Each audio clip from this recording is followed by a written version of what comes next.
hemos diseñado esta charla porque pues los mismos compañeros de la biblioteca pues me han hecho acercamientos, ¿verdad? De las dudas que presentan los estudiantes muchas veces, y es partiendo de eso, en Pregúntale a tu bibliotecario, ¿verdad? Que llevamos 2 años ya trabajando de manera virtual. No entiendo nada, no entiendo el texto, no sé cómo acercarme al texto. Así que pensando en esas preguntas es que yo voy a establecer aquí una serie de sugerencias que quizás les pueden ayudar a ustedes a cómo entender mejor, ¿verdad? Lo que se les está pidiendo en términos de lo que sería pues comprensión de lectura. Ok. Una de las dificultades mayores, ¿verdad? Como he estado explicando, cuando entramos a la universidad es que no tenemos hábito de lectura, lo cual puede perjudicar nuestra transición al mundo académico universitario. Siempre recuerdo un compañero de clase de escuela superior que decía, yo quiero ser abogado, pero a mí no me gusta leer. Pues, ¿cómo es eso posible? ¿Verdad? Si tú quieres estudiar derecho a largo plazo y no te gusta leer, si tú quieres hacer una carrera graduada y no te gusta leer, eso es algo que tú tienes que trabajar. Bien.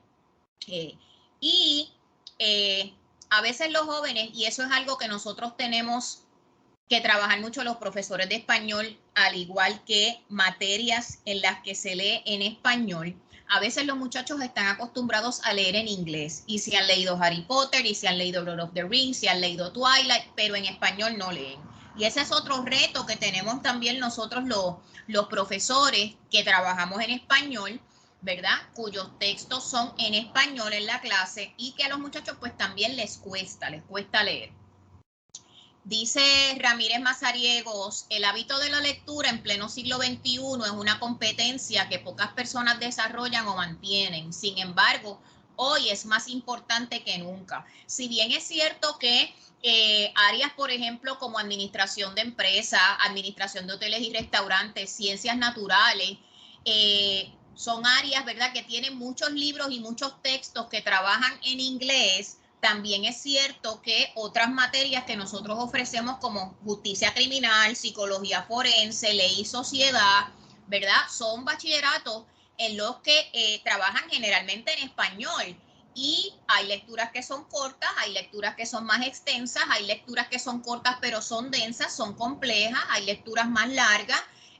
Así que nosotros, ¿verdad?, tenemos que hacer lo posible porque los muchachos de alguna manera se enamoren, ¿verdad?, del proceso de lectura, si es que no traen, ¿verdad?, ya esos hábitos, ya esa costumbre de leer que es tan y tan importante.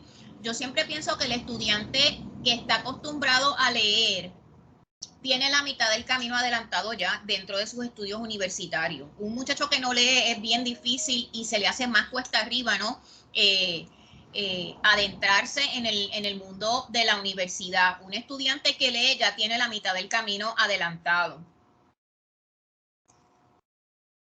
No siempre leemos por placer, eso, ¿verdad?, lo sabemos y todos hemos pasado por esas etapas en las que no siempre nos gusta o nos agrada lo que leemos, ¿verdad? Generalmente leemos porque nos asignan un libro, un capítulo, un poema, un ensayo y pues no nos agrada. Yo escucho las quejas por los pasillos, escucho las quejas por los baños, escucho las quejas en las tutorías, que el texto es muy largo. Bueno, eso es relativo, ¿verdad?, lo que es un texto largo. Entonces leemos por obligación. Ya de entrada nos estamos limitando, ¿verdad? ¿Qué razones tendríamos para leer de forma agradable? Eso es importante. O de forma, ¿verdad?, que de alguna manera le encontremos el gustito a lo que estamos leyendo. Pues mire, leer es la base para adquirir conocimiento, para aprender más. Leer es comprender. Leer desarrolla la comunicación. Usted aumenta su vocabulario. Mientras más usted lea, más usted aumenta su vocabulario. Y leer nos acerca al conocimiento y a la información, ¿verdad? Siempre es importante pensar que estamos leyendo y estamos aprendiendo algo. Y eso nos pasa en todas las etapas que tenemos como estudiante de bachillerato, estudiante graduado. Usted lee para aprender. Y eso es importante, ¿verdad?, que uno lo reconozca, que estamos leyendo porque es un proceso de aprendizaje. No tenemos que estar de acuerdo con lo que leemos, Bien, no nos tiene que gustar. Lo importante es que aprendamos. Bien, eso debe ser la meta suya como estudiante. Aprender, ¿verdad? Siempre aprender algo. Usted no tiene que entender el texto al 100%. Bien, yo que enseño cursos de literatura, si por ejemplo estoy enseñando a un escritor español que se llama Luis de Góngora, que es bastante complejo. Mire, yo confieso, yo no entiendo a Góngora al 100%, pero cada vez que lo leo lo voy entendiendo un poquitito más y lo puedo explicar mejor. Así que es importante, ¿verdad? Siempre tener en mente que algo nos vamos a llevar de la lectura y que nosotros como lectores tenemos que hacer también un esfuerzo mayor. O sea, no toda la información usted la va a recibir del profesor. Usted también tiene que poner de su parte y esforzarse, ¿verdad? Más allá de la página, tiene que trascender y tiene que buscar. Eso lo vamos a discutir ahorita. Hay algo que se llama el lector óptimo, ¿verdad? Y por óptimo entendemos bueno, positivo, lo que se supone, ¿verdad? El lector ideal, vamos a ponerlo así.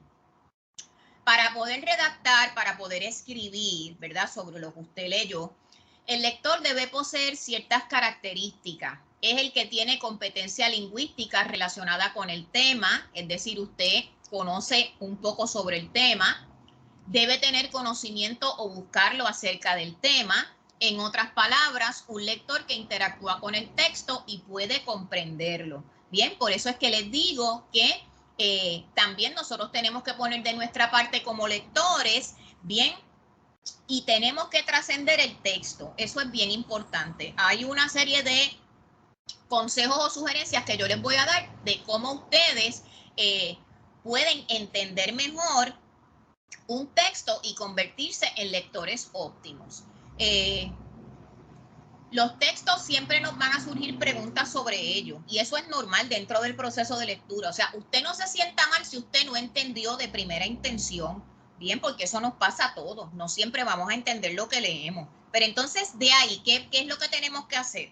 ¿Verdad? Antes de entrar en pánico y decir, no entiendo nada, déjame escribir en pregúntale a tu bibliotecario. O sea, hay otras cosas que usted puede hacer, además de escribir en ese servicio, que lo ayudan a usted en su casa a entender el texto.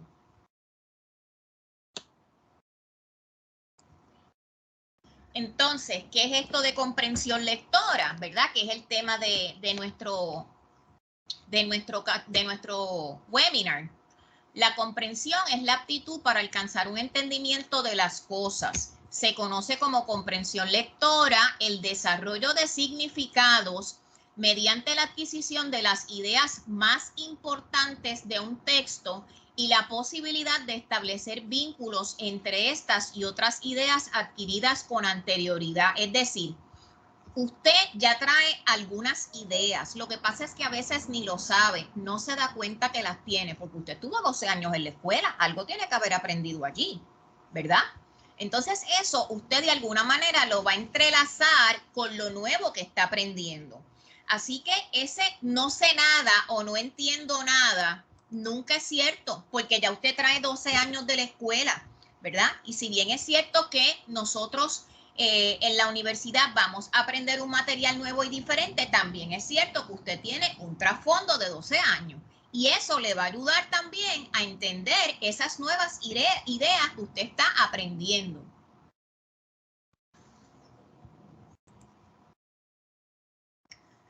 La lectura es un proceso en el que interactúan los conocimientos previos, ¿verdad? Lo que le estoy explicando, con los nuevos y así se construyen nuevos significados.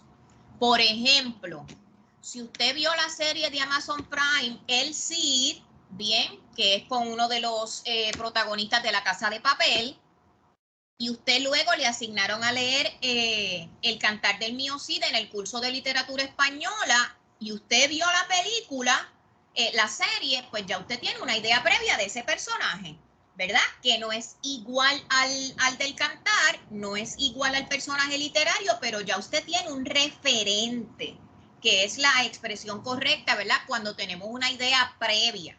Bien, siempre traigo temas de las películas porque estamos, ¿verdad?, muy familiarizados con por las películas, ¿verdad? Y más hoy día con toda la tecnología que tenemos. Hay una novela que yo leí hace poco, que es La Reina del Sur, de Arturo Pérez Reverte. Sé que hay una novela que se hizo sobre esa novela literaria, ¿verdad? Yo no he visto la novela, estuve muchas veces tentada a verla mientras leí el libro, pero no quería dañar la lectura. Así que hay textos, por ejemplo, que tienen películas o que tienen series que usted podría observar y eso le ayuda también a entender un poco mejor, ¿verdad? Esa lectura, si es que se le hace difícil entenderla. Y como dice el profesor Ricardo Rodríguez Santos, que lo tenemos en nuestra institución, ¿verdad? Esos conocimientos previos van a interactuar con los conocimientos nuevos que vamos a ir adquiriendo. Bien, hay muchos recursos, ¿verdad? Que también usted puede utilizar fuera del texto, como le dije. Y ahí entonces es que nosotros tenemos que hacer nuestra asignación, ¿verdad? Para poder entender mejor esos textos que estamos leyendo. Ok, aquí hay algunas estrategias, ¿verdad? Algunas son sugerencias mías, otras yo las busqué. A veces nos asignan un libro completo, por ejemplo, o usted está haciendo un trabajo de investigación, y esto pasa con frecuencia, usted está haciendo un trabajo de investigación y usted decide que va a buscar el PDF de este libro, que lo quiere utilizar porque le llama la atención el título, usted entiende que es pertinente. Bien, tiene que tener una visión general del libro primero. O sea, no baje el PDF y vaya leyendo de la página 1 y llegar a la 100. Usted puede hacer otro ejercicio inicial. Vaya al índice del libro, lea los títulos y los subtítulos de los capítulos. Y entonces así usted tiene una idea general, ¿verdad?, del contenido del texto. Si entiende que ese texto es pertinente para lo que le han asignado a usted investigar, si es pertinente para su tema, pues entonces comience la lectura. Si no le sirve, descártelo y busque otro, ¿verdad? Tenga un plan B. Eso es importante, jóvenes, y a todos nos ha pasado. O sea, yo he sacado libros de la biblioteca, libros físicos, ¿verdad? Hace poco estuve haciendo un ejercicio bastante largo de investigación con mi examen de grado y saqué libros de la biblioteca por el título. Bien, y cuando llego aquí a mi casa, 4 de los libros me servían, el 5º no. Bien, cuando llego aquí, entonces me siento con calma a leer el índice y ahí es que me doy cuenta, bueno, este libro no me sirve, lo descarto, pues entonces no lo leo, no lo trabajo, bien, y utilizo las fuentes que sí me iban a servir para lo que yo estaba investigando en ese momento. Así que ese ejercicio que nos toma unos minutos lo podemos hacer, ¿verdad? No vaya a ser que usted o imprima el PDF de, qué sé yo, de 300 páginas o 200 páginas, porque entiende que le sirve. De igual manera funciona esto para los artículos de revista especializada. Los artículos de revista especializada, a veces por el título, nosotros pensamos que sí no funciona. Me ha pasado también como estudiante. Hay algo que se llama sinopsis, ¿verdad? Se le llama también resumen, en inglés se le dice abstract, que traen esos artículos especializados generalmente y que ahí le presentan de qué trata el artículo. Lea eso, bien, lea esa parte antes de leer el artículo completo, ¿verdad? Y no pierda el tiempo leyendo 24 páginas, que cuando usted va por la página 10 dice, ay Dios mío, pero ¿dónde está lo que yo estoy buscando aquí? No encuentro nada que me sirva. Lea la sinopsis, lea el resumen, bien, porque eso entonces le da una idea y ahí usted sabe si descarta la lectura o no. Así que eso solamente le va a tomar unos minutitos, leer el índice del libro, leer los subtítulos, ¿verdad? Y entonces así usted sabe más o menos a qué se va a enfrentar. Claro, esto es en casos jóvenes de que ustedes estén investigando, que no sea una lectura asignada de que te lo tienes que leer sí o sí. Estoy hablando aquí específicamente cuando usted es el que selecciona el tema o usted le asignan el tema y entonces usted tiene que dirigir su investigación, ¿verdad? Buscando las fuentes de información. A eso es a lo que me refiero.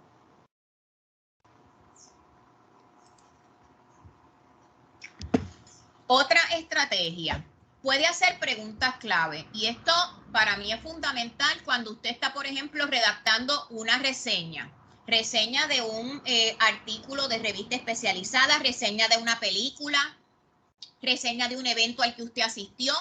¿De qué trata la lectura?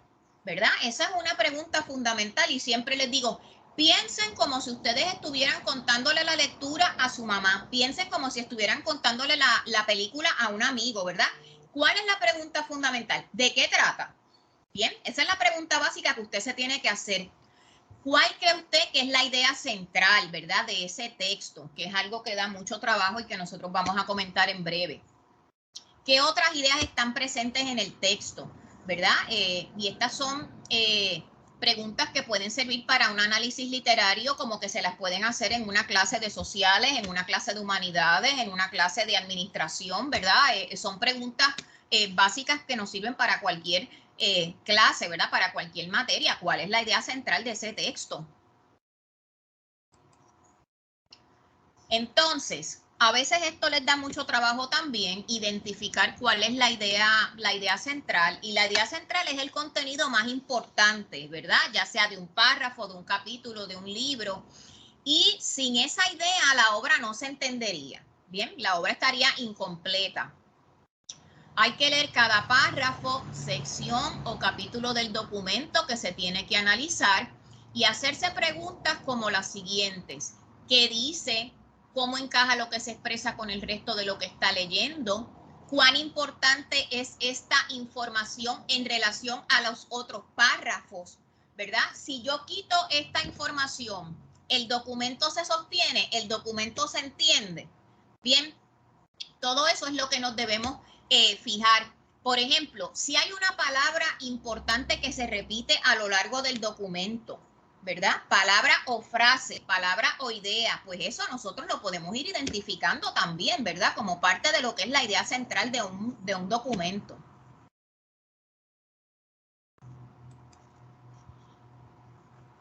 Algo bien importante y que yo siempre hago como estudiante, subraye lo que considere verdaderamente importante. Yo, ¿verdad? Tengo esa costumbre de toda la vida como estudiante subrayar, no todo el mundo lo hace, yo lo planteo aquí como una sugerencia, ¿verdad? Pero yo siempre tengo mis marcadores para subrayar. Yo vivo apegada siempre a mis marcadores, siempre los uso. Uso de todos los colores habidos y por haber, porque para mí es una herramienta de trabajo bien valiosa. De igual manera, miren, los papelitos de pegar, los llamados post-it, también son bien valiosos cuando uno está tratando de sacar información sobre un texto.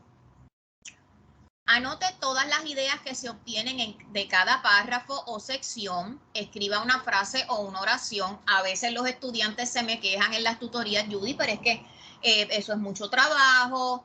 Le digo, bueno, es trabajo, sí, pero si usted no entiende la lectura en general, pues entonces vamos desglosándola por párrafos, ¿bien? Y entonces quizá eso le da luz, ¿verdad?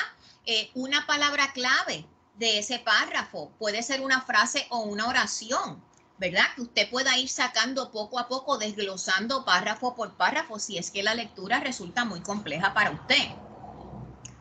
Una vez que se ha leído todo el texto y se ha anotado las oraciones de cada parte, hay que unirlas y verlas en un conjunto. A partir de ahí, lea todas las oraciones como un todo, entonces obtendrá la idea central del documento, ¿verdad? Quizá usted tuvo que ir de párrafo en párrafo, indicando palabras clave o una oración que usted marcó, ¿verdad? Si esa idea se repite a lo largo del texto, esa podría ser la idea central. Si es un proceso que se está explicando, entonces todo ese proceso que constituye, pues el proceso de la digestión de un alimento, digamos, ¿verdad? El proceso de la redacción de un ensayo, ¿verdad? Y eso podría constituir lo que es la idea central de un texto. Para mí como estudiante es fundamental siempre subrayar y hacer anotaciones. Y como siempre digo, estas son recomendaciones que yo doy, ¿verdad? De estudiante a estudiante. ¿Cómo identifico las ideas secundarias? Pues son aquellas que ayudan a crear un contexto y a reforzar lo esencial, es decir, ayudan, ¿verdad?, a montar la idea central, pero se pueden dejar a un lado del texto sin que se altere el significado, ¿verdad? Son ideas secundarias, son ideas que apoyan la idea central, pero que no sostienen el texto, ¿verdad? De manera fundamental, de manera fundamental. Piense en los personajes también, ¿verdad? Que hay personajes que son los protagonistas de la historia, que sin esos personajes no hay historia, y están los personajes secundarios que uno los puede dejar a un lado, que apoyan a los personajes principales, pues algo así es más o menos el manejo de la idea central y las ideas secundarias. Bien, más o menos esa es la misma línea.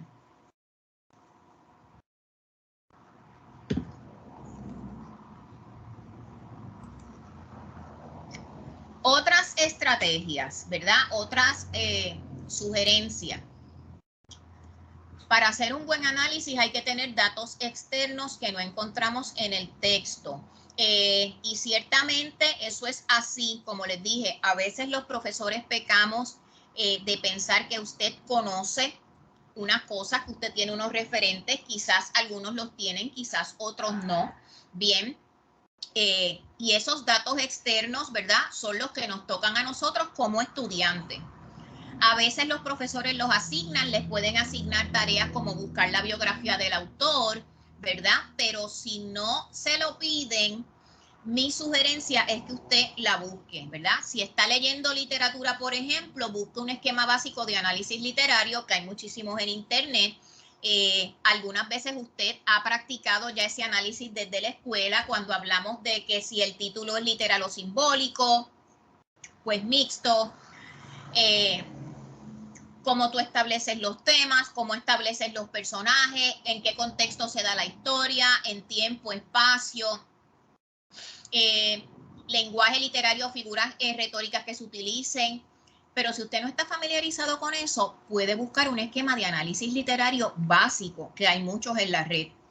La biografía del autor o teórico, ¿verdad? Como les dije, me refiero también a teórico porque estoy pensando, ¿verdad?, en cursos como los de ciencias sociales, psicología, economía, administración, ¿verdad?, que hay teóricos también en esas disciplinas. Investigue el contexto histórico en el que se escribió la obra, eso es bien importante. A veces tenemos que buscar dos contextos históricos, ¿me explico?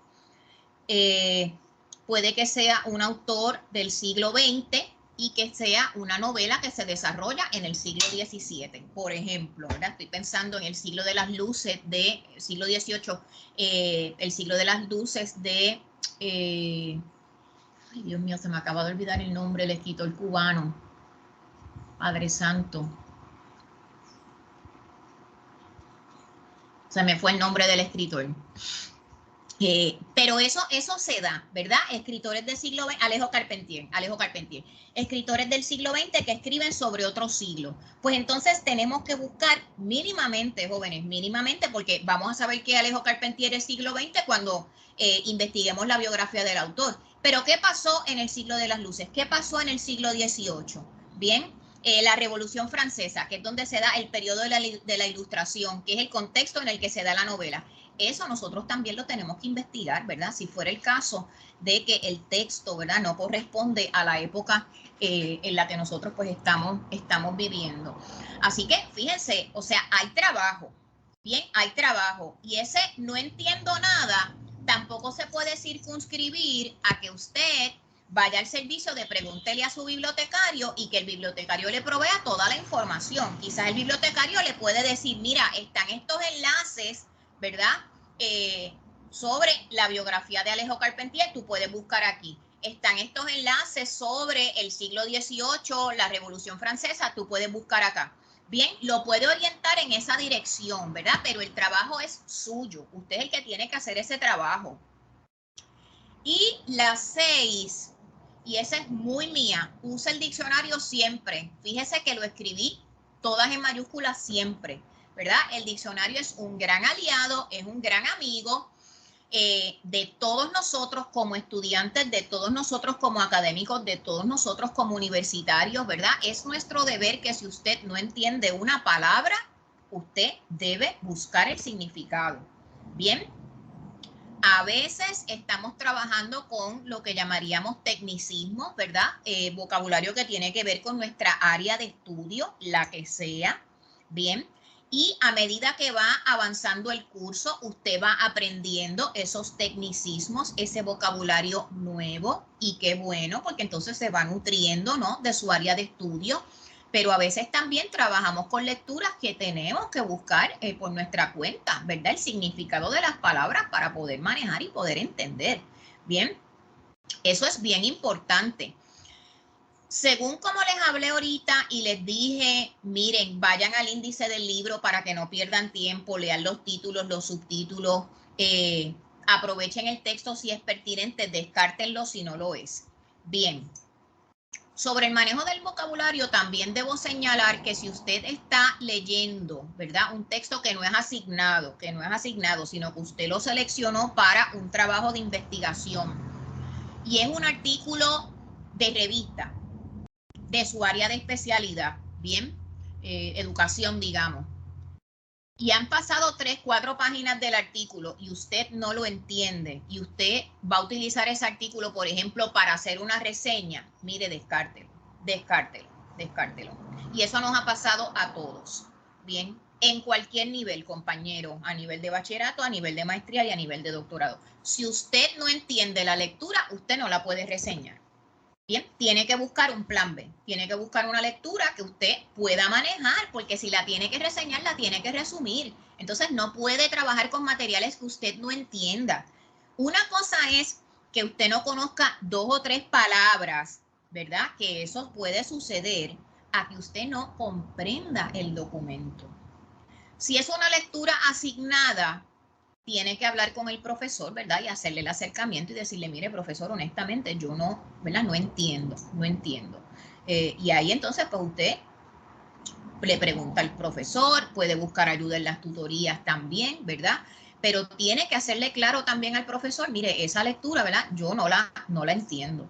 Si es una lectura que usted selecciona por su cuenta, mi sugerencia es que busque otra. Y eso nos pasa a todos, ¿verdad? Yo estoy ya a nivel doctoral y también me he enfrentado a lecturas que no he entendido, que voy por la página 5 y no entiendo y tengo que descartarla y buscar otra, ¿verdad? Que yo pueda manejar, que yo pueda trabajar.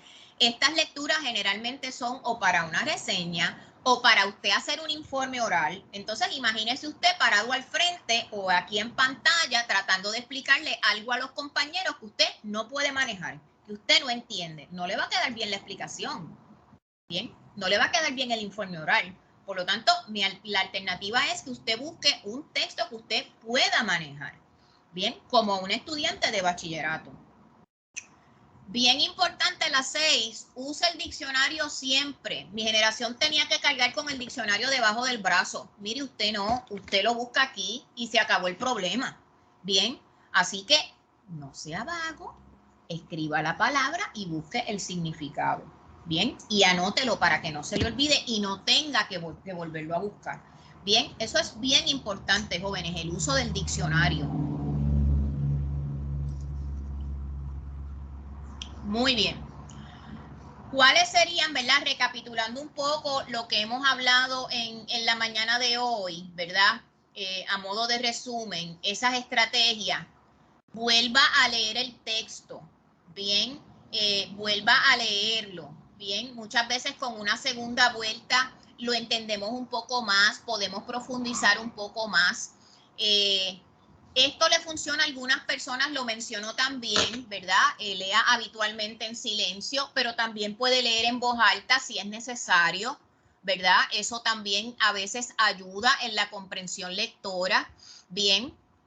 Si es necesario que usted lo tenga que leer en voz alta, no todos aprendemos de la misma manera. Otra opción que hay hoy día, bien, puede escuchar un audiolibro si entiende que así es más conveniente para usted. Hay estudiantes que son más auditivos, ¿verdad?, que visuales, que están leyendo un texto. Hay gente que estudia así con audiolibro. Así que esa también es una opción para ustedes, si es que el libro está disponible.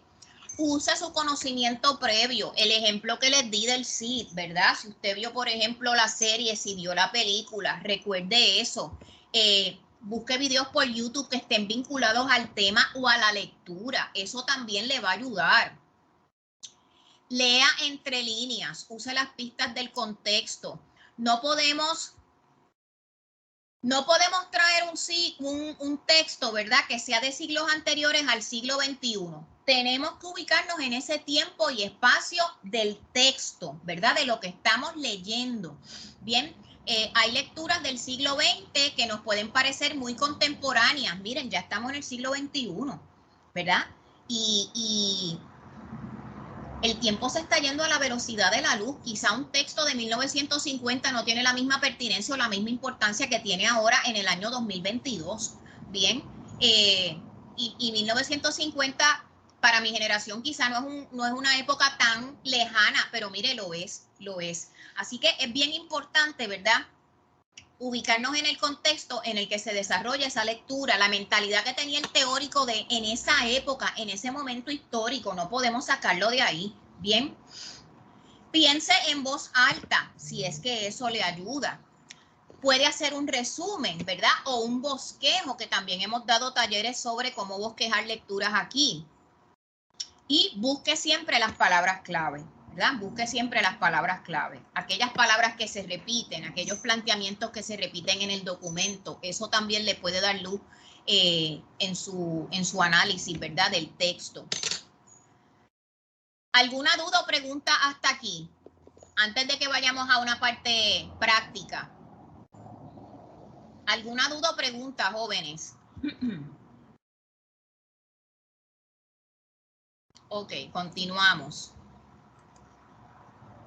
Aquí hay un ejemplo que yo traje de 2 estrofas de un poema que se asigna en el curso de español básico, La sangre de mi espíritu, de Miguel de Unamuno, ¿verdad? Fíjense que dice fragmento porque es un soneto, ¿verdad? Tiene 4 estrofas. Aquí están solamente las 2 primeras. Bien, y lo traigo porque este es uno de los poemas más preguntados en el servicio de Pregúntale a tu bibliotecario, ¿verdad? Lo sé por la experiencia de las compañeras, y entonces pensé que podía ser un buen ejemplo de esos poemas en el que los estudiantes dicen, mira, yo no entiendo nada.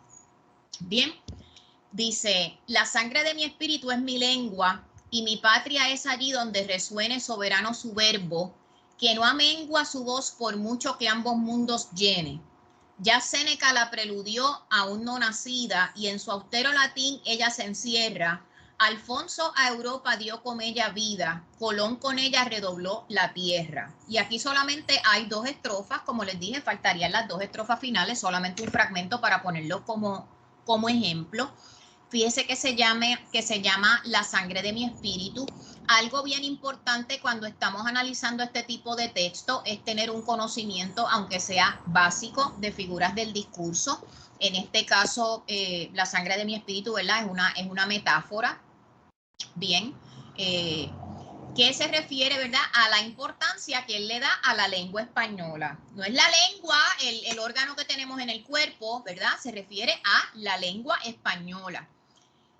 ¿Qué preguntas o qué nosotros tendríamos que hacer, ¿verdad?, en este caso para entender un poco más este poema? Primero, buscar la biografía del autor, ¿verdad? Y ahí entonces, con la biografía de Miguel de Unamuno, vamos a conocer que fue un escritor, poeta y filósofo español que formó parte de lo que se conoce como la generación del 98 y que enseñaba cursos de historia de la lengua castellana. Bien, y entonces ya eso nos da una idea de la importancia que él le da a la lengua española, porque era profesor de lengua.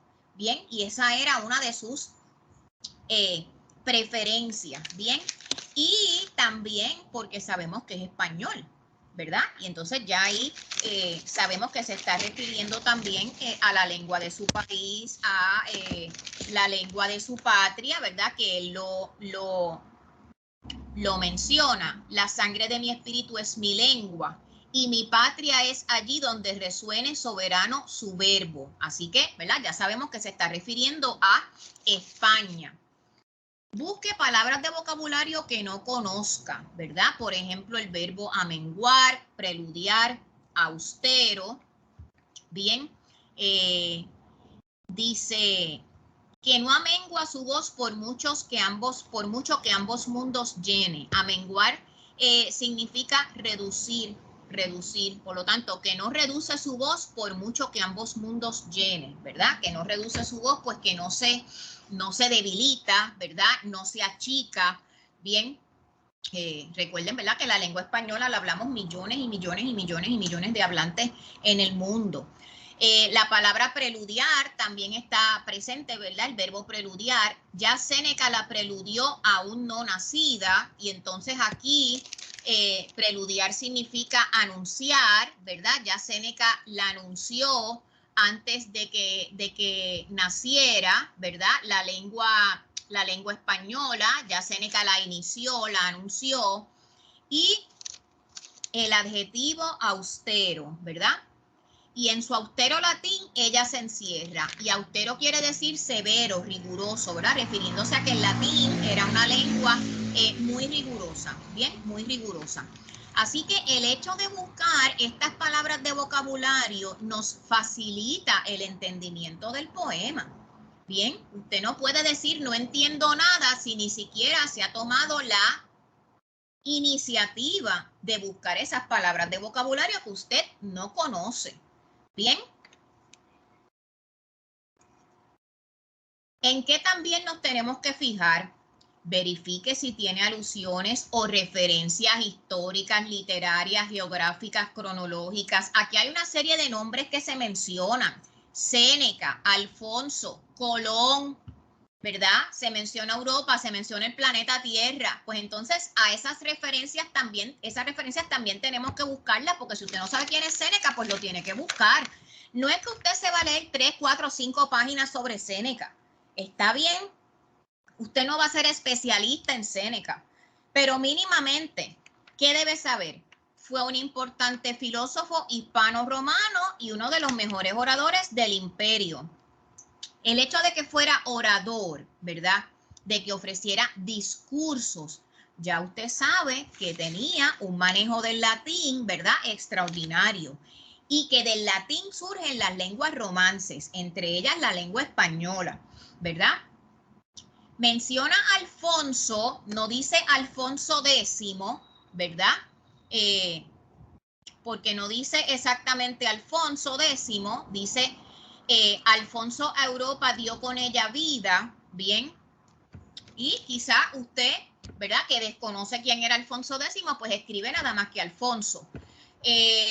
¿Cómo yo podría establecer algún tipo de conexión? Pues puedo escribir Alfonso y la lengua española, y ahí enseguida le va a salir que es la referencia a Alfonso X, ¿verdad? Que fue un rey que es el que lleva la transición del latín al castellano en España, y fue un gran difusor, ¿verdad? De una gran obra intelectual que realizó, que incluye libros de historia, libros de astronomía, libros de pasatiempo, libros de derecho, libros de diversas materias, ¿verdad? Una obra muy, muy, muy importante que él supervisó y que participó también directamente en eso. Pero principalmente se reconoce por su obra y porque contribuye a la transición, ¿verdad? De traducir del latín una serie de textos ya a lo que conocemos como castellano, eventualmente español. La alusión a Cristóbal Colón, ¿verdad? Que dice Colón, que menciona sobre Cristóbal Colón, Colón con ella redobló la tierra, ¿verdad? Es decir, Colón, ¿verdad? Es el descubridor de América, como lo sabemos, descubre América, y sabemos también que ahí se rompe con el mito de que la tierra era plana, ¿verdad? Y por eso dice redobló la tierra, es decir, le dio la vuelta a la tierra. Así que después de ese ejercicio que acabamos de realizar, entiendo yo que usted puede comprender mejor, ¿verdad? Lo que dice el poema, que es la importancia que tiene la lengua para Miguel de Unamuno, que es tan y tan y tan importante, por eso la llama la sangre de mi espíritu. Bien, porque sin sangre pues nosotros no vivimos, ¿verdad? Sin sangre nosotros no vivimos. Y entonces él metafóricamente le atribuye la misma importancia a lo que es la lengua española que sería el equivalente, ¿verdad?, de la sangre en el cuerpo, pues la lengua es tan importante para él como en su espíritu, ¿verdad? La lengua lo nutre el espíritu. Y esa es la línea, ¿verdad?, que tiene el poema, que hemos ofrecido esto como ejemplo para que, pues mire, sí, usted tiene tarea. Tiene que trabajar, tiene que echar el resto, porque a veces en el salón de clase nosotros sí podemos discutir la biografía del autor o la biografía del teórico, podemos explicar las palabras de vocabulario, pero no siempre. Y entonces esto es trabajo por hacer, ¿verdad? Que a usted le corresponde como estudiante investigar y buscar, ¿verdad? Este pequeño ejercicio que nosotros hicimos aquí. Bien. ¿Alguna duda o pregunta? Aquí tiene algunas referencias de las que yo utilicé. No vaya a pensar que yo esto me lo saco de la manga. Yo también hago mi tarea y tengo mis referencias. Aquí las tiene por si alguien las quiere verificar más allá de lo que hemos discutido hoy. ¿Alguna duda o pregunta, jóvenes, con lo que hemos trabajado?